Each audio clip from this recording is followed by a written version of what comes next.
This is Mason. Postgame. He scores! Woo! Here in the 315, we love Lex. Oh, Memorial Day have done it again. It's time for the Syracuse Lacrosse post-game show. Here's Brian. Oh, what a game, what a game, what a game for the month of February on the lacrosse field. Syracuse gets its first win over Maryland in generations. It's been 17 long years since John Galloway was under the weather on a May Saturday afternoon on the Long Island campus of Hofstra. And Al Cavallari stepped between the pipes and helped deliver Syracuse back to the Final Four, where they eventually won the national championship. 8 straight losses to Maryland have followed, including the game that put the sport on a long, slow path toward a shot clock in 2011. And here we arrive today. Gary Gait played him every year he's coached. It's 5 straight years in the regular season. It had been 4 straight losses. Heartbreak in the Dome at overtime 2 years ago. It was a blowout loss pretty much in the quarterfinals last year, and here today we arrive at long last with Syracuse being able to knock off Maryland. What a win today for the Arch. Welcome in, everybody. Yeah, it's a lacrosse post-game show. It was 1 versus 2. We got to do it. We got to get in here, and we got to go big on a 1 versus 2 Lax post-game show. We'll be getting you Gary and Cruz press conference, maybe some John Tillman. I don't know. We'll see how it goes. Fantastic crowd in the Dome tonight, and just a lot of great stuff. To look back on here and reminisce about tonight. Look forward to what should be a fantastic lacrosse season to Syracuse on Monday. Will be number 1 in the country for the first time since sports ended and COVID happened in March of 2020. Syracuse is 5-0, number 1 in the country, and everything shut down. First time since then that the Orange are going to be back at the top of the polls. With that, let's get the show going. It is our Thompson Road Tavern opening menu presented by, of course, the Thompson Road Tavern. Be sure to check them out. You probably missed their game day specials if you're hanging here with me, but they got the wings and the beer. They got specials on game day. They got specials on game day, and always great stuff at the Thompson Road Tavern. Presenting, as always, our opening menu. What's coming up on the show? Get your calls in if you want to talk some lax. Hang out in the chat. Great crowd in the chat already. Yes, Nick Callahan, the defense is back. The defense in the last, 20 minutes is what really won the game, I think, in many reasons. Jimmy McCool was fantastic. Joey Spallina was fantastic. And we'll get you Gary Gait's press conference. We'll see. We've often been getting the press conference of the opposing head coaches in a lot of sports now recently, so it's entirely possible we get John Tillman's thoughts on life as well. And, your calls. Link is always pinned to the top of the chat if you'd like to join the show this evening to break all of that down. But, all things considered, considering that this is February, and lacrosse in February is not always great, that was a fabulously compelling game to watch. The quality was high for the most part, not as high as it probably needs to be to win the whole thing come May, but just a fantastic game. Yeah, Filardi, you can see he's got a long way to go at actually fitting into the defense and whatnot, but just a smidge better at lacrosse. They toss him out there on the wing. He really mixing it up. He's clearly working in, to your point, that Kaczynski's moved down to close defense. The fact that Filardi's now in the mix at pole is allowing them to do that. They're searching for their third option on close next to Figueres and Dwan, who's, that's got to be one of the best defensive duos in the country for Figueres and Dwan. They've played together for so long. And it really was a complete team win. Davids Wenton. Look at how different the two halves were and why Syracuse did well in each half.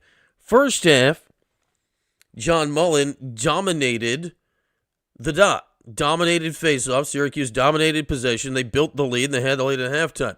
Second half, like nobody is better over the last 15 years in college lacrosse than Maryland of getting better at face-offs as the game goes, at scouting it up. They've got iPads on iPads going all over. They scout it up, and they get better at face-offs as the game goes along. And that happened today. I think at one point it was like 9-2 in favor of Syracuse. Face-offs ended up even up 12 apiece. Maryland won them all in the third quarter, and then it was kind of back and forth in the fourth quarter. So in the first half, John Mullen was one of the MVPs of the game because the Orange were getting possession. Joey Spallina, who's oft struggled in this game specifically in his career, was excellent getting the offense going in the first half.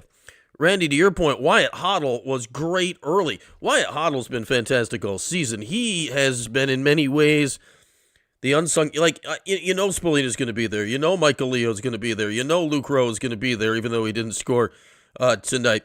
They need punch from the second midfield. There's a lot of young guys in the mix. Huddle's a junior, but he's the one that's stepped into the void, and 2 goals, like clockwork, every game so far. He's got 6 on the year, literally 2 goals every game. You need that from your second midfield if you're going to be successful and make a move. And then, so that was the first half, right? Then in the second half, game flips. Maryland's winning faceoffs. Syracuse is playing a lot more defense. All right, they give up a few goals, becomes a game. Then Michael Leo starts to go to work a little bit. To beat Maryland, because of how good they are and how buttoned up they are, you're going to have to hit a few deep ones. So Leo does that, opens up the defense a little bit. Then Syracuse's defense, you look at Dwan, you look at Figueres, you look at McCool in particular, locked it down and didn't allow anything, crazy to happen over the course of the rest of the game, and kind of rode that out, because that game was on pace to get, I predicted 14-13 pregame. We were on-ish that pace for a while, and that really slowed down late, and credit to the Syracuse defense for being 1-1 in the fourth quarter. Credit to a Syracuse defense for being able to handle a pace that usually Maryland prefers. And if I'm going to look at all of the numbers, all the stats on this game, we got a poll up for our Wildbirds Unlimited Player of the Game if you'd like to partake. Jimmy McCool currently in front early. He played great late in the game for sure. But if I'm going to look at one number in this game, I'm going to give you one number in the game of why Syracuse won this game. Ground balls. Syracuse had 36, Maryland had 22. Syracuse was plus 14 in ground balls. They won by 2. Those two stats go together like hand in glove, and it was not added ground balls because of faceoffs. Faceoffs were even. So this was live loose ball, ground balls. Syracuse was plus 12 in that category. And you know where I'm going to give a lot of credit to that? Usually you think ground balls, you're thinking defensive end of the field. And certainly the defense had plenty of those. Joey Spallina today. Best riding game I've seen him have. He forced a few turnovers. Joey had 5 ground balls in the game. He had 4 goals. He had all this. I know Joey gets a lot of crap for a lot of things. They talked about it in the broadcast. Is he Mike Powell? No, he's not Mike Powell, and that's not an insult. He had 5 ground balls today. One of the... and then now I will immediately compare Joey to Mike Powell after saying he's not Mike Powell. One of the best unsung parts of Mike Powell's game is he was the best riding attackman in the country. Now, Joey's not as fast as Mike or any of that, but man, he was throwing his body around on the ride today and got Syracuse a few added possessions, which I think was absolutely huge in the game. And yeah, he played angry, but under control, Randy, right? Syracuse, and they talked about this again in the broadcast. How many times Syracuse, Maryland, or some of these big games, not just Maryland, that Syracuse has lost in recent years, has it been good game, good game, good game, all of a sudden turns into a chippy game, all of a sudden Syracuse, goes over the ledge, penalty, penalty, penalty, penalty. That was starting to happen today, and then they reeled it back in. They played with an edge, but they didn't go over the edge, as they so often have done here in recent years. So that was good to see. That was good to see today. But just especially considering it's February and, spring sport and all. Like, it's the 13th of February. Like, lacrosse season shouldn't be starting this early. Considering it was the 13th of February, it was an absolutely excellent, compelling game. Great to see the crowd. You mentioned they announced, and I say for this, it's going to be accurate, there was more than 10,000 people in the building last night. There was more than double the amount of people there tonight than there were for the basketball game 2 days ago. And the Syracuse Lacrosse crowd, and Quint, shout out to Quint. Quint talked about it multiple times during the game. The Syracuse Lacrosse crowd is a very knowledgeable lacrosse crowd. Every crowd cheers, every crowd boos, whatever. The Syracuse Lacrosse crowd is doing that stuff not just on goals or, saves or whatever. They're doing that stuff on, like, big lacrosse plays of the game that matter. And it just adds so much because the stuff is happening at the right time. Like, this stuff is not contrary to what you're watching on the field. It's like, that didn't make any sense. But, man, that was just a really fun game to watch. That was a really fun game to watch. And, on the heels of all the crap we've been watching in a lot of sports recently, thank goodness the Orange got a big win. And I do wonder, Higgs Family Real Estate of Whitby and locations in Washington and Iowa, and Anish mentioned this late in the game, right? Like, football season was crap. Basketball season is, not going great. And we all are reasonably certain of what's coming in the near future here. I do wonder how many Syracuse fans...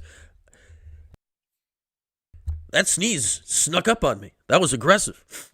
I do wonder how many Syracuse fans, just desperate to cheer for something, are going to throw themselves behind this team, right?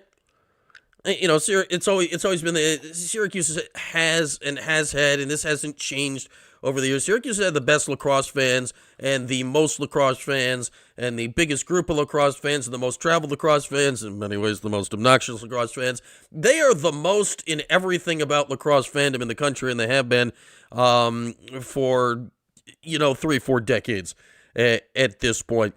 And that's from the diehards that are there every day, but there's a lot more other people that are at least aware of it than there are in any other community when it comes to major college level lacrosse. I do wonder this year, because everything else stinks. Yeah, Prince Mark is there because everything else stinks.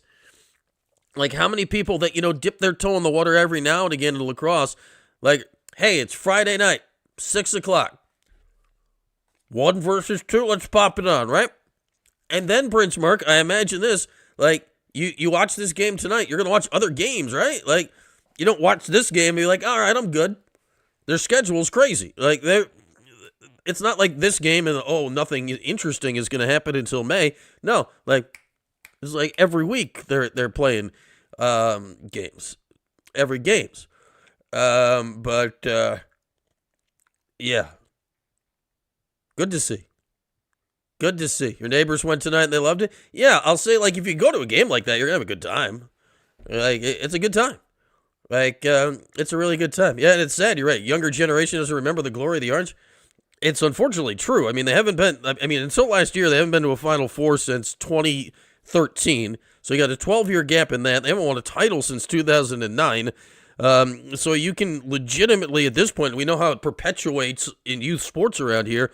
You could legitimately, at this point, be a junior or senior in high school and not have been alive when Syracuse had won a national championship, or certainly if you're in high school at all, you don't remember it. Like, if you're a child, you don't remember Syracuse having won a national championship, which hurts my brain to stay, because I'm sort of pointing at it. There he is. There's Matt. There, lower. There it is. There's Matt Abbott passing to Kenny Nims Memorial Day 2009 to tie the game against Cornell. Like, that was 17 years ago. I remember that like it was freaking yesterday. But just crazy. All right, looks like we got a little John Tillman in our lives. We want a little John Tillman? Here we are. Awesome job.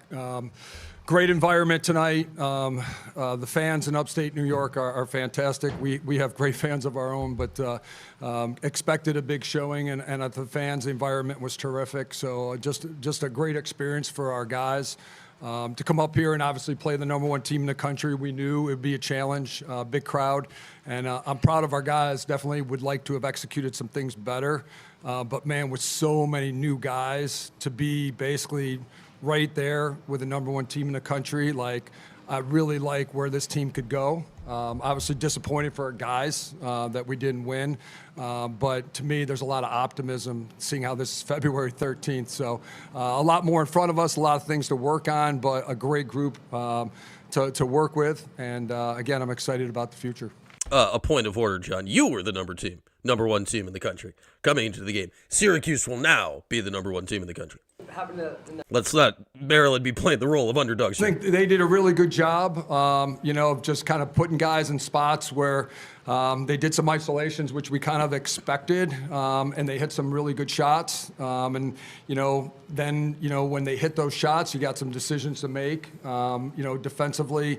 How do we want to adjust? And I thought that was one of the things. I think Jesse did a great job, Coach Bernhardt. They got a little bit of a run, but then we settled in. And again, the rest of the way, I thought our guys really did a nice job. So certainly want to kind of look at the film and figure out how we can be better. But again, this is why you play these teams. So many good players are going to put pressure on you, shows you where you need to work, what you can improve upon, and how we can get better. So I'm excited about this week for sure. It's hilarious. He's talking like they're underdogs. They've been the best team in the sport for 15 years. And he's like, oh, man, how could we? I have great faith in him. I believe in Brian Ruppel. First game back, or second game back, I guess. Again, he definitely, like he always does, comes. I think there's a couple he'd like to have back, but I think we can do a better job of supporting him. But I know, we're lucky to have him, and, we're excited about the rest of the year with him in the goal. Replacing Logan McNaney, one of the best goalies ever this year. What was he doing tonight offensively that was a bit different maybe than last year's game in Final Four? We kind of tried to look and anticipate, what are the different things they could do. They certainly, early on, they were trying to put him inside, kind of make, Will be more of an inside presence, and if we had to slide, then to change the matchups. But I think there were times where, Joey got good matchups. The one he got a nice isolation on that right wing, kind of slow dodged, got to a spot, hit one. He had some opportunities to get his hands free. One was in transition, and that's what Joey does really well. I feel like I've been seeing it for a long time. Joey's a great player. He's a great kid. And you let that guy get his hands free, more times than not, he's usually going to have success. So got to get to his hands. Certainly try not to get him to certain spots because he's really dangerous when he gets there. You can feel him, Sean. He's already game planning in his head for Memorial Day weekend and the next time these teams play. That kind of changed things. Obviously, each team, you're going into this with not a whole lot of film. And then you're all week trying to play hypotheticals what could he do? What can they do different? I don't think there was as much, Joey just taking on Will behind the goal, but that's kind of what we anticipated. We thought there'd be other ways he'd get involved, maybe setting picks, going inside, things like that. And Pat does a good job. So Jesse is a great D coordinator, so we kind of went through a lot of those things. But sometimes, when plays break down, you can't really script those things. And in the unsettled, they have great skills. They're super slick. And, again, some of those, like Joey, just, you get his hands free, you get guys open, he's usually going to find them. To Tillman's point, every time Joey got a switch or a mismatch today, he took advantage of it. Most of the stuff wasn't done against his lead defender in Will Schaller. Yeah, they do a good job setting picks. I think today they just... I don't know who this is. A group of six. Obviously, they push the limit on what's moving, what's not moving. That's up to the refs, so that's just how that's comes with the territory of playing in competitive games. But respect to them for playing the way they play, and again, that's what you got to prepare for every week, and you got to tip their cap to them. They did it well tonight, so.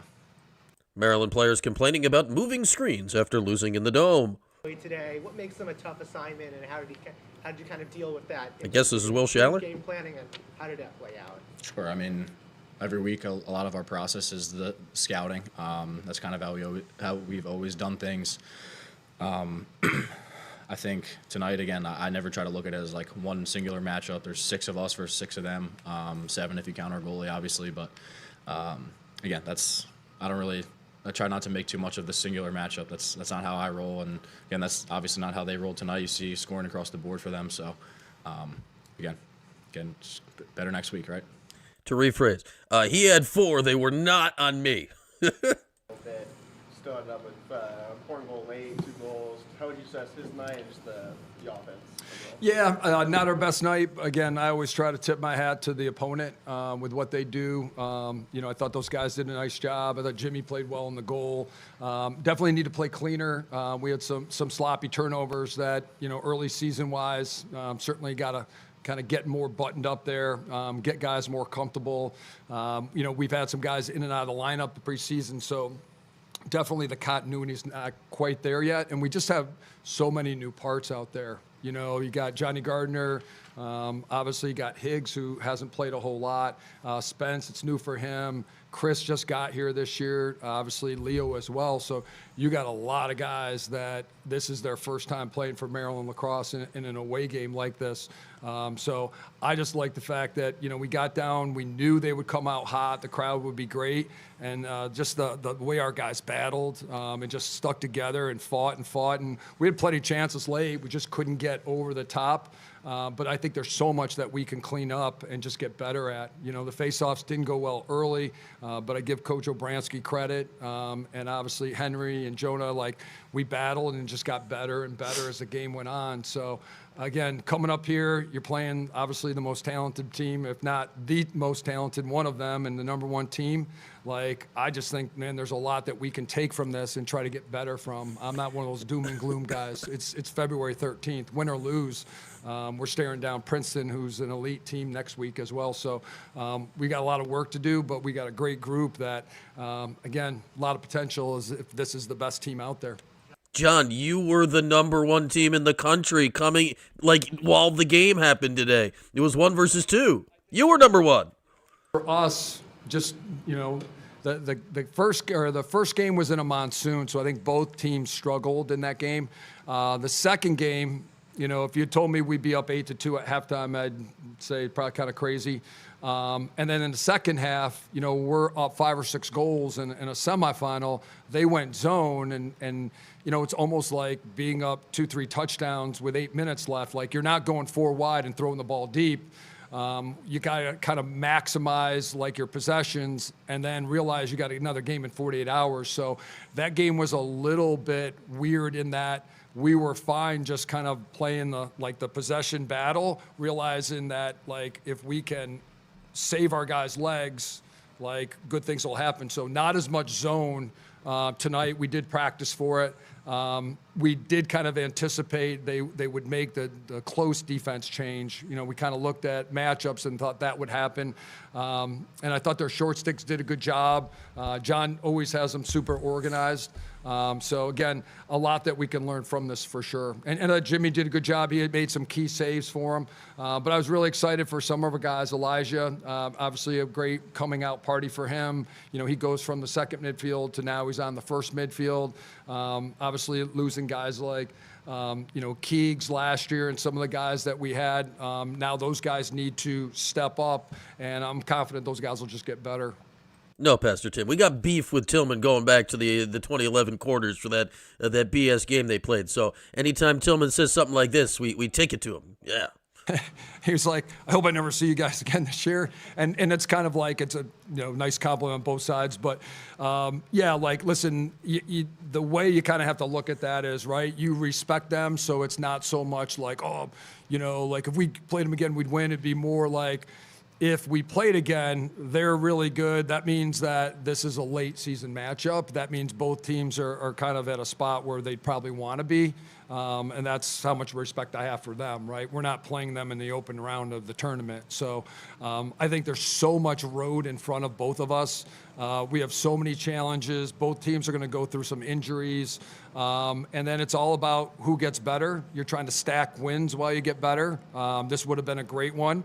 It didn't, so we do what we do every week, which is look at the film, meet as a staff, figure out how we can improve, and just keep working. These guys are awesome. Every week, these guys come to work. These guys are two of the best leaders I've had. I know they'll be ready. I know they're disappointed, but I know we'll stick together and try to grow from the experience. But win or lose, you come up here and play in that environment against that team, it's going to make you better. No one wants to lose, but I know this, beating somebody by a lot that doesn't really test you, it doesn't show you where you need to improve. So, again, that's why we play this game and why we have so much respect for Syracuse. Ground balls, Nick. Syracuse was plus 12, defining stat of the game. Thank you, John Tillman. Goodbye, John Tillman. All right, Gary and crew presumably will be along shortly. Yeah, we tested it out for the opener, Scotty, and we got it. We got a decent little crowd. It's like we got to dip our foot in the water. Last week, obviously, there were games at the same time. I think next Saturday, basketball and hoops are also at the same time for the Harvard game. So I don't think we'll have a post game then. Now we're sitting here. It's a Friday night. It's 1 versus 2. What else are we going to be doing? Now I have figure skating that already happened on the TV that I don't know the results of. Fantastic. So yeah, glad to have you guys here. And if you've just happened to find your way here, like your Lax people that know me from Lax and have found your way here that are not part of the normal proceedings around here, just click the subscribe button. Turn on the notifications so you know what we're up to and can come back here. If you're feeling generous, the $sign's next to the chat box. You can become members of the channel, get your name green. Certainly not necessary. Then I'll say this. For Lax people that are not normally here, but you're here for the Lax, that's great. We love you. I know you know other Lax people. Spread the word. Let's get some more Lax people. That maybe you don't want to come bitch about basketball like so many of us do, and probably will be doing tomorrow around about 4 o'clock after Syracuse and SMU. Maybe you want to come celebrate Lax. So tell the Lax people, and come around, and we'll do that. Yeah, Dale. Joe Filardi, not a college football quarterback, is a college lacrosse player. You can tell, they're using him on the wing. He's very skilled on ground balls. He's very athletically capable in a way that on a Division I lacrosse field he played freaking Miami and Notre Dame. Against Miami and Notre Dame, it wasn't going to work out for him. But he was a top 30, top 40 lacrosse recruit. Dude can play. He scored 8 million goals with a long pole on Long Island in high school. Dude can play. And the biggest thing we saw tonight, we talked about it earlier. There have been injuries and whatnot. They're trying to figure out their third defenseman. So Chuck Kaczynski, who's been playing long pole, is now at close. At least he was today. And the reason you can do that is because you feel you're ready to at least start working Filardi in. So that'll be very interesting. Very interesting to see how it goes before. Yeah, I mean, the celebrity game's on. How are former NBA players playing in the celebrity game? Why is Taco Fall in the celebrity game? I haven't been watching it, but a clip came across on my phone, which I left somewhere else in my spacious studios. Nobody called me. My phone is elsewhere. I don't know where it is. I wanted to check something. Yeah, and thank you, Kev, as always, for the little donation earlier. We got the poll going here for our Wildbirds Unlimited Big Air Player of the Game. We'll get to that later on in the show if you'd like. We had an early lead in that for Jimmy McCool. Joey Spallina has come up in the outside lane and passed him there. So Joey Spallina currently leading that poll, but we will get to that at some point after we hear from the Orange and Gary Gait. And if you would like to join the show, we probably won't necessarily take a call till after the Syracuse press conference, which I presume will be starting shortly. Link pinned top of the chat. If you're new here, if you're not new here, there's a link. It's pinned top of the chat. If you click the link or hit it with your thumb on your phone, doesn't pick a finger. I'd go thumb, but you do you. You can place a live video call right to this show, and then we can converse about the game. So that option is available for you. Can we have a defensive player of the game? I mean, I'm not ruling it out. I have added, Jimmy McCool's an option. I thought, are we going to have a separate defensive player of the game? No, that's just a lot of things now, Higgs family. That's just so many things. We're just trying to balance all the things we got now. That's just a lot of things. That's a fence company. Yeah, hey, fence companies. When you get reached out to, like respond to an email or something. That's all I'm saying. Pastor Tim, I'm on everything in the book. Man, we are like, who needs regular beverages when you can have like emergency like 3 times a day? It's orangey and delicious. It's the winter. We just can't get rid of this thing. The whole house is hacking. It's just, it's never ending. It just doesn't go away. McCool was, the total defense. We could. Yeah, I just thought the game had so many distinct parts today. It's like the defense was like the best part of the last 20 minutes. Like the first half player of the game was Spallina. Like there's just a lot of, you look at offense in the second half, Michael Leo had 2 of the biggest single efforts of the second half. Like there's just a lot of different people. And how do you beat Maryland? Yeah, exactly. Oh man, they're just covered in it. Just all over. Like the germs didn't start here. They've just landed here and stayed here is the problem.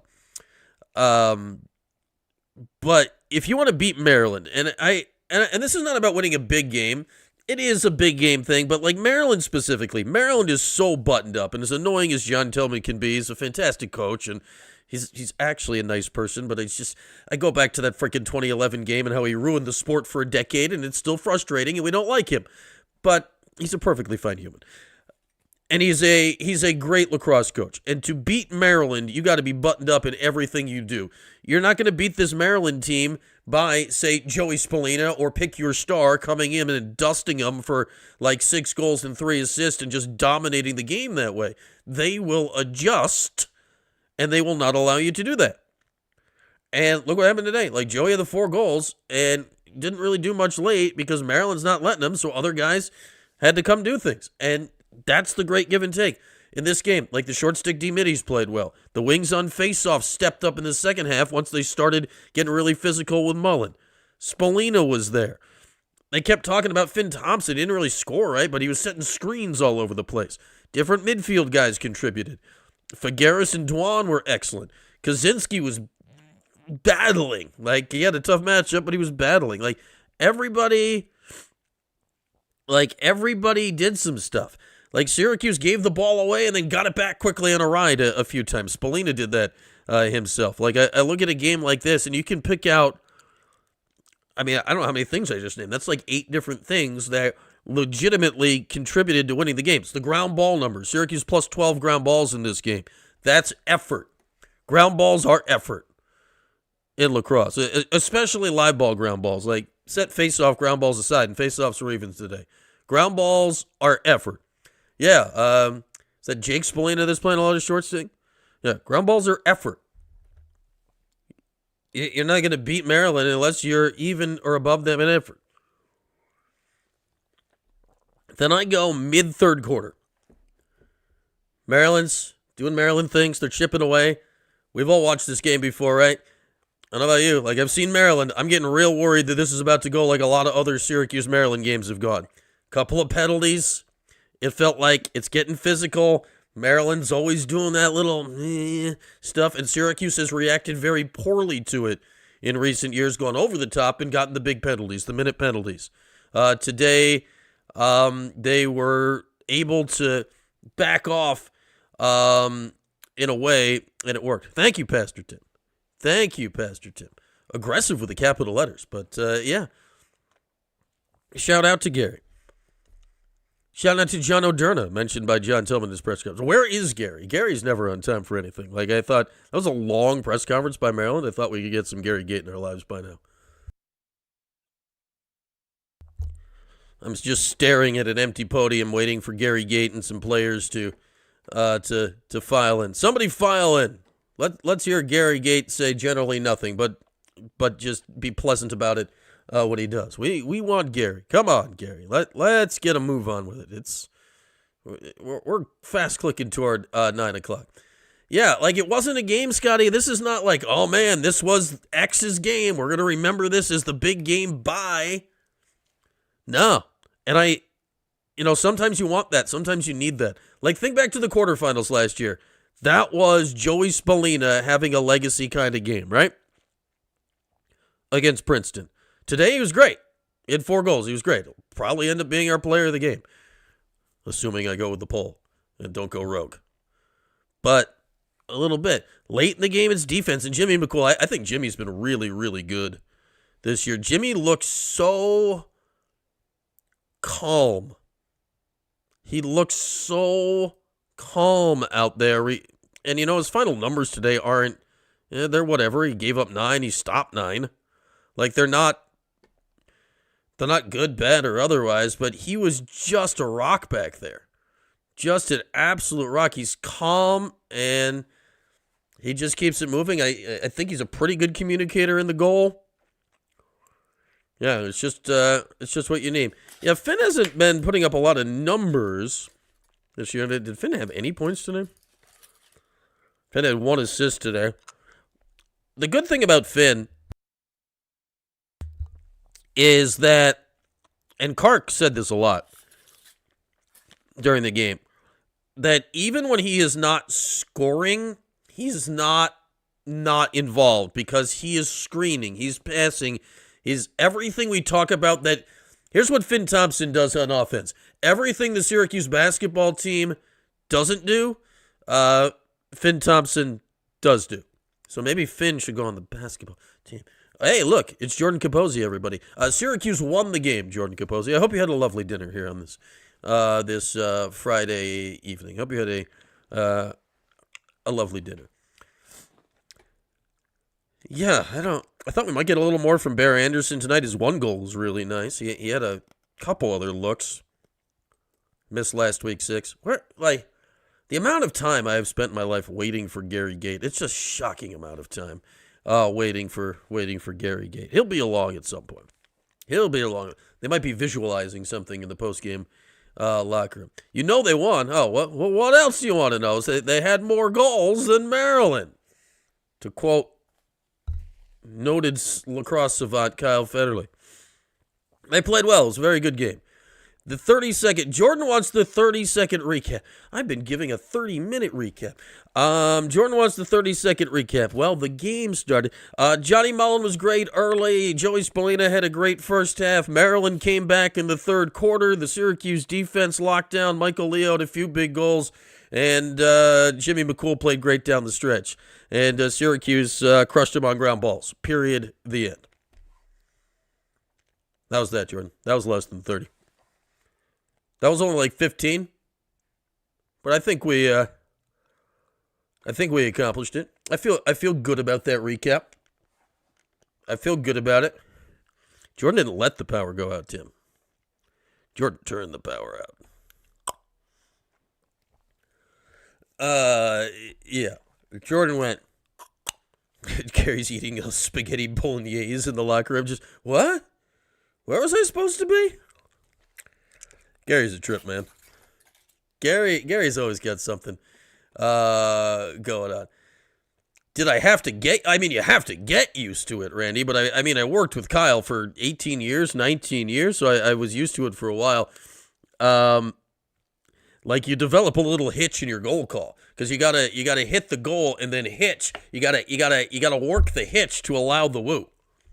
You add into hitch, because anybody remember the great flood down at Kennesaw 2016 in the ACC tournament, the flood game where we had to switch locations to Turf Field 1, a classic. Syracuse wins the ACC championship that day against Duke after we sat out like a 3-hour rain delay or whatever that nonsense was.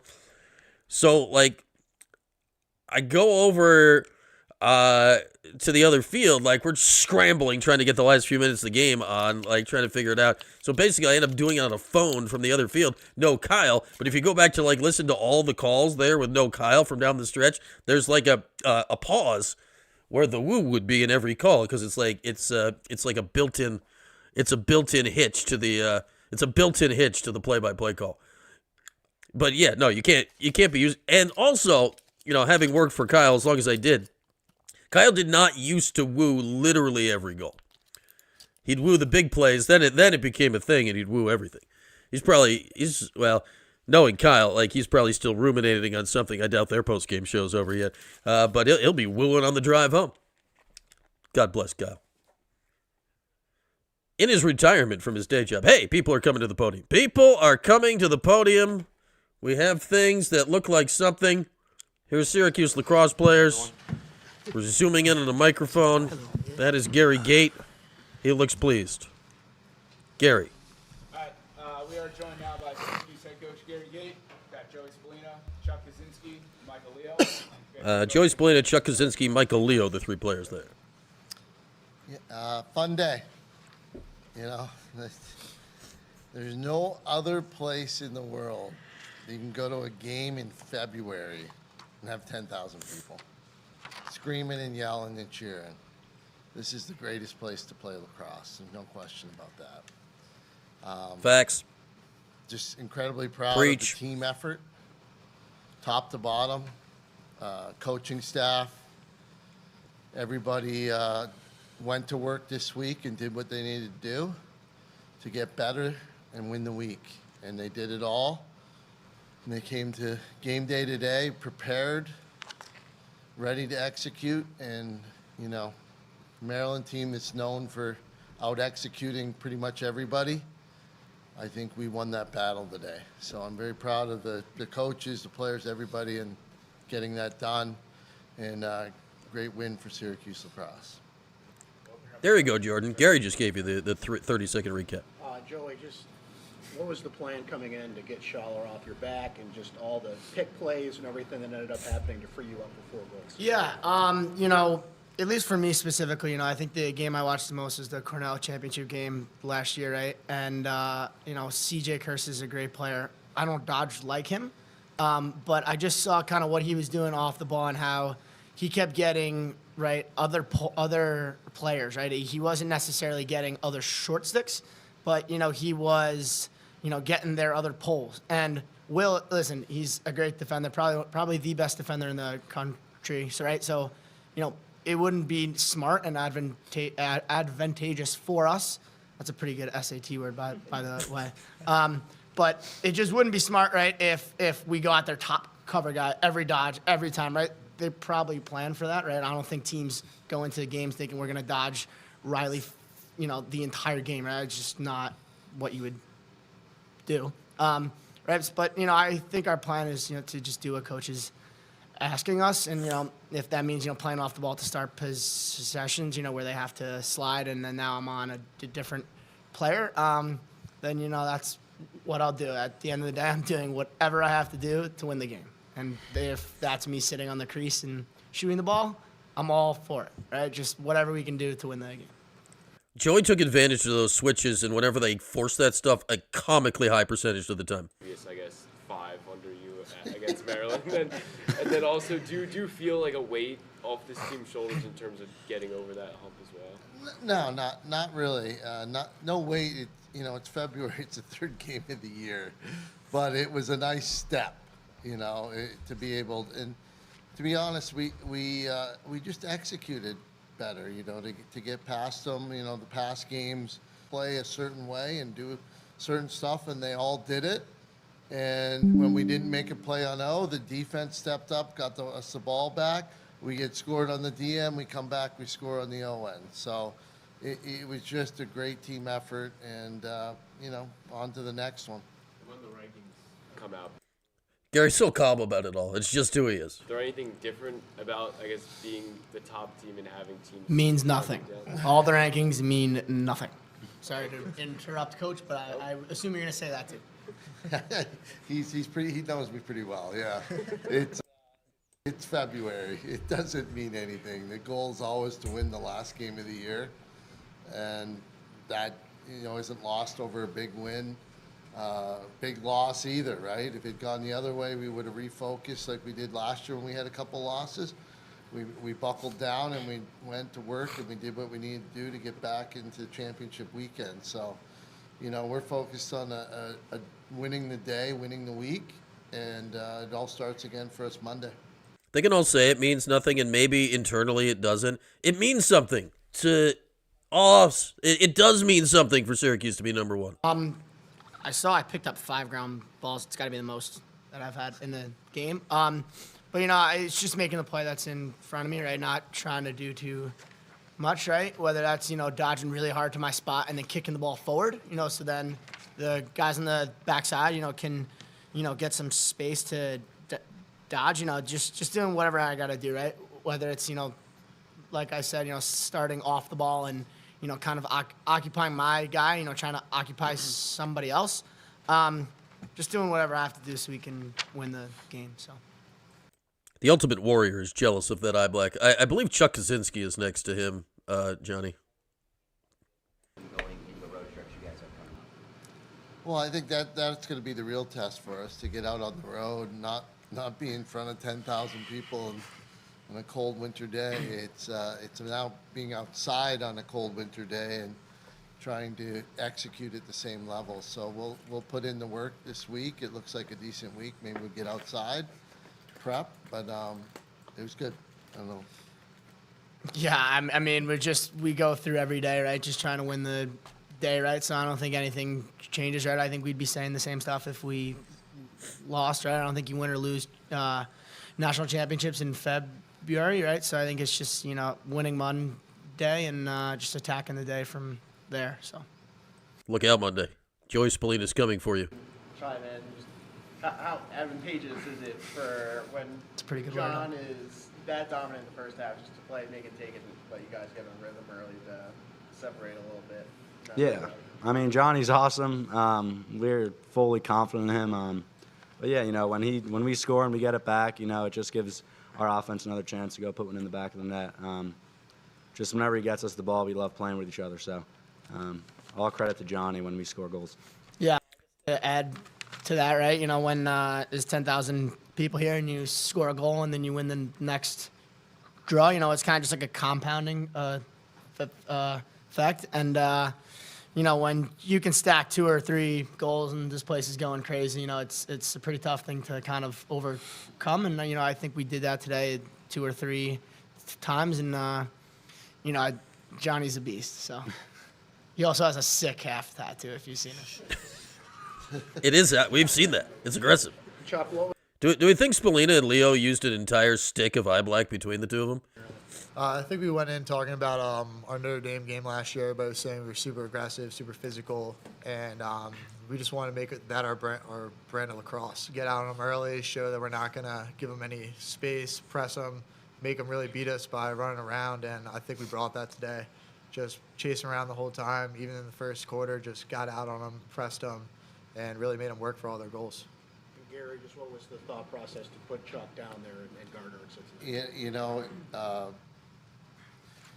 We had Jordan Beck had played in that defensive position the first 2 games, and we just thought we needed someone with a little quicker feet, and it was amazing to just be able to sub and go from LSM. Chuck here went from LSM down low,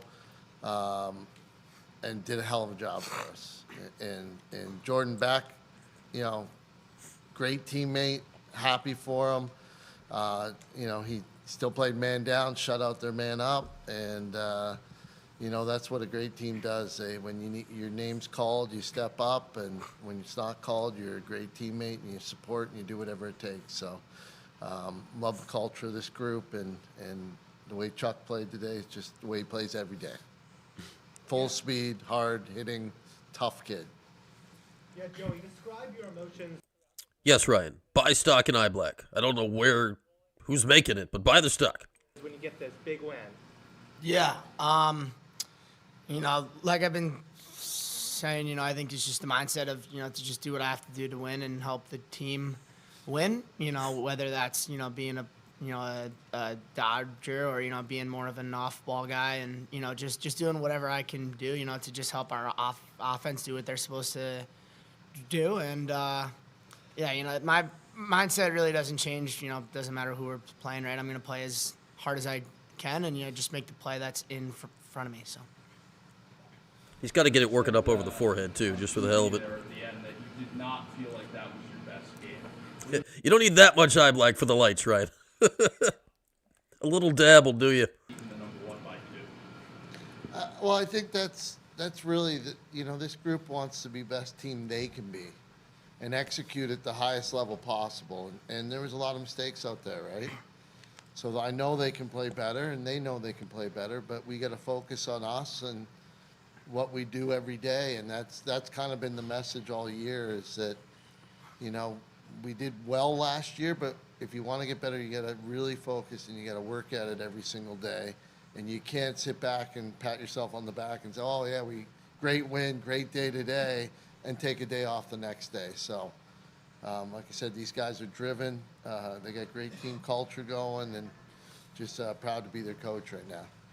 We'll take 3 more. We're going to start with Dan. Coach, it really seemed like down the stretch the entire crowd was on its feet. How much do you think that played into just keeping Maryland scoreless with this dome crowd? Well, I think we were offside the last 30 seconds. They were. 15 seconds, something like that. We went over, we were clearing it, and I think the crowd helped on that one, but I think the refs missed it, but no big deal. But, you know, this place is it's unbelievable that, you know, you just can't go anywhere.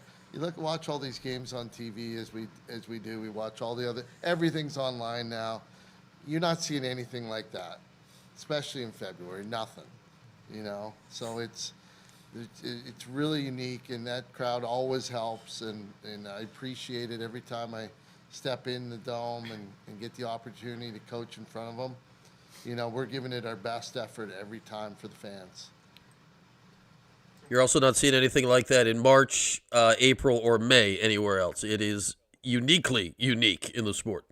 Won for the first time since the first quarter. How big was that goal in the fourth quarter? It was a huge goal. You know, no question. There were so many huge plays, and that was definitely one of them. Up by 1, they were battling back, and you know, freshman gets a shot and decides to stick it tight in the bottom corner and put us up 2 and allowed us to you know, stay disciplined and run out the clock. So it was great.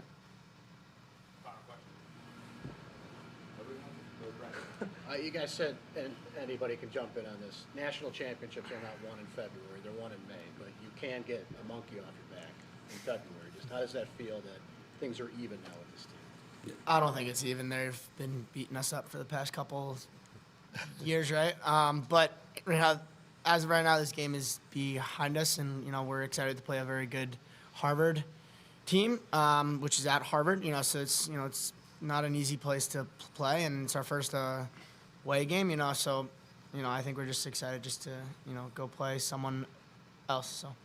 Yeah, just to add on that, it's not really a relief because now Coach Gait was saying in the locker room, now we were always chasing to be number 1 for 3 years, I think now. So now we're actually being chased. So we got a lot more to do, a lot more pressure on us. But I mean, we're just going to take it. We all love each other, so I think we're going to handle it in the right way and just move forward as a team. And, eventually it'll take us in the right direction. Thanks. Thank you. Thanks, guys. All right, there we are. Gary Gait and crew post-game today. And Fieldy Sticky, yes, there are big crowds other places. There is no team in college lacrosse that draws consistently bigger crowds than Syracuse. They lead the country in attendance basically every year, unless there's one of those fluke like Army-Navy games or something gets counted in crazy attendance that was also a spring football game. Or something. Yeah, there are one-off events, but also from having traveled to these games for nearly 2 decades, like Syracuse for a majority of the country, like Hopkins, Maryland is a thing, and they play Navy down there. Like there's some games like that, but Syracuse is the biggest crowd that most teams get on the road as well. You go into the games in Carolina and Duke, Syracuse at Carolina and Syracuse at Duke in lacrosse draws a bigger crowd than Carolina and Duke in lacrosse. Like Syracuse and Chapel Hill, Syracuse and Durham, more people there than when the 2 teams play each other. Like that's just a fact. Now, yeah, there are moments, but you talk about like that for a game in February, 10,000 people in the dome, real crowd. Yeah, it's what it is. Like they're going to be going to Harvard here in a couple of weeks. There'll probably be nobody there, or next Saturday there'll be nobody there. Unfortunately, it's just kind of the way it is. Pardon me. I was like one more cough than I was expecting on that one. But the like Syracuse fans will be at the Harvard game, but like Harvard lacrosse fans, like that's not a thing that exists. Like Syracuse will be at Princeton. There are Princeton lacrosse fans, but there'll be plenty of Syracuse fans at games like that. Like the Syracuse lacrosse fan base. Little inside, yeah. Like, will there be more than 500? I'm sure there will be, Randy. Like, it's a Syracuse game. People will show up. But, yeah. Like, Syracuse fans entitled just a little bit when it comes to lacrosse. But, yeah. It's, when you get a moment like that, and I'll say this, too. Like, for Maryland and for the Virginia teams over the years and the Duke teams and the Notre Dame teams and all the teams that have gotten the Hopkins teams that have gotten to play in that environment in the Dome, they all appreciate it because, there's a lot of times it's the most fun game they get to play in the regular season, too, because it's just a fantastic atmosphere. You get 10,000 in a football stadium for a lacrosse game? Doesn't happen very often. Besides, like the Final Four or maybe the quarterfinals. It just doesn't happen very often. So pretty cool. Randy's going to Denver? Okay. Road trip. Do it up, Randy. Do it up. Okay, link pin top of the chat if anybody would like to hop on here. We're already deep in the show. Gary does take a minute to get out there for the presser.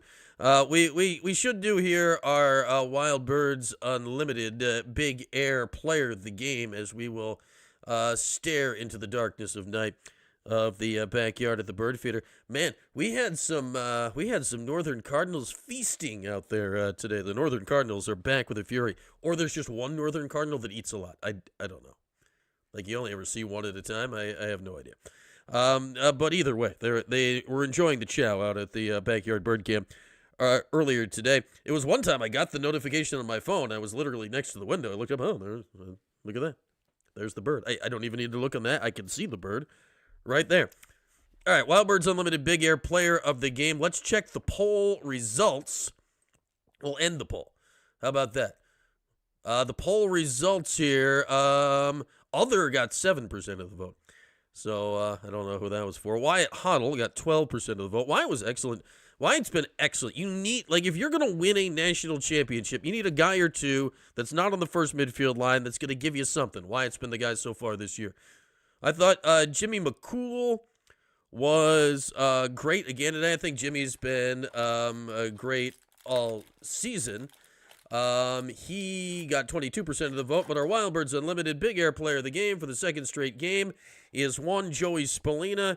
4 goals in the game, craftily engaged, and then Joey mentioned it looking at the box score there in the press conference. Joey had 5 ground balls in the game. Joey's riding game today was as good as I've seen it in his Syracuse career, and in many ways, that is what allowed them to get that fourth quarter and wind it out, as Joey lengthened a few possessions, which really shortened the game and helped get Syracuse to the finish line. So Joey Spallina, yet again, is our Wild Birds Unlimited Big Air Player of the Game. Well-deserved as the Arge, for the first time in 17 years, get their monkey off the back against Maryland and reverse the result of the national semifinal game from last year. Wild Birds Unlimited is closed right now because it's after 9 o'clock at night. They will be open tomorrow morning at 10 and open until 6 on Saturday. 11 to 4 will be their hours on Sunday. So go on out, get a bird feeder, bird cam, whatever you want. There we are. Our Wild Birds Unlimited Big Air Player of the Game again today. One, Joey Spallina and his eye black. You're looking for Tillman's post-presser, Laker, then you're going to need a rewind. Tillman was before Gary Gait, so we're going to wrap up here shortly, so go just hit play on the whole thing again. You'll find it. We showed the whole thing. He had many things to say. John Tillman was somehow acting like Maryland was the underdog in this game and wasn't the number 1 team in the country, which was kind of amusing. Yeah, we dropped the whole thing there, Laker. If you're looking for it, it played in here. So just go check out the archive or rewind or, whatever. It was probably about 10 minutes before Gary's midway through this thing. So if you want to check that out, we like the analytics we get of people watching the show after the fact as well. Like, that's also good. Yeah, Tillman was talking like, oh my goodness, we're playing the number 1 team. Like, John, you are the number 1 team in the country. Syracuse is 2. Like, this was a fair fight of teams. This was a fair fight of teams, and yeah, it was bizarre. It was the John Tillman effect. You know, if you're a Syracuse fan, you have to hate John Tillman. Like, it's part of being a Syracuse lacrosse fan. Like, he's a fantastic coach. I think he's actually a very nice human being from everything I know about him, but you gotta hate the guy a little bit. Yes, Gavendo, post-game tomorrow, Syracuse and SMU and Boopy Miller will be in the Dome at 2 o'clock. So we will have post-game for that after you round about 4 o'clock tomorrow. And just based on the recent state of affairs, we'll probably be in a worse mood unless Syracuse pulls out their biggest win of the conference season and goes back-to-back here this week. Yeah, so there we are. What are we doing? Hey, we got flowers upstairs, Kev. We've done it up nice. So we hopefully nice enough. The flowers are red. 'Tis the season, and all. There's a card. There's snakies. Like I'll try to make it a brief enough post game show that I'm around. 2 o'clock tip tomorrow, Jen. 2 o'clock tip tomorrow from the Dome, where it's entirely possible that there will be fewer actual butts in the seats on a Saturday mid-afternoon basketball game in the Dome than there was for Friday night. Yeah, the flowers in my nose similarly hued right now, Tim. Similarly, that's how I actually picked which ones to get. I leaned in, like what matches? Which one matches? Yeah, some are doing that, Randy. They're skipping the game and just coming post game. Score prediction. What did I predict in No Wrong Answers? I predicted SMU to win. I forget. It was like, what did I predict? Like 85-76, something like that. I forget exactly what I predicted. But I predicted Boopy Miller to go off and SMU to win. I think it'll actually be an entertaining game. Heck, Wednesday was entertaining. Went off the rails. They turned off the lights a few times, but it was entertaining. Shout out to all of our fine sponsors as well. Go to the most during the day.